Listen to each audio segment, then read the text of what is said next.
Merhaba arkadaşlar, Her Şey Dahil YouTube kanalıma hoş geldiniz. Arkadaşlar bugün sizlerle birlikte inşallah öksürük şurubu yapacağız. Ben kendim yaptım. 3 gün öncesinde yapmıştım.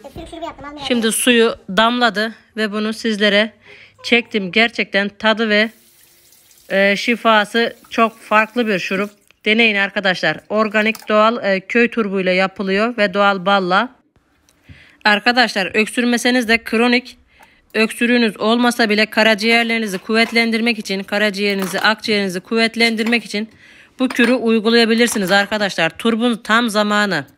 Yani turp vakti geçmeden bu şekilde köy turbu olursa daha iyi olur arkadaşlar. Siyah turp olursa gene aynı şekilde. Ama bulamadığınız takdirde de kırmızı turbada bu uygulamayı yapabilirsiniz. Sonuç itibariyle turp biliyorsunuz çok faydalı bir sebze.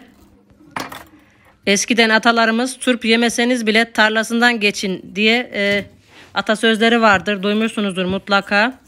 Arkadaşlar yani yemediğiniz halde tarlasından geçmenizin bile şifalı olduğu söyleniliyorsa turp yemek faydalı arkadaşlar.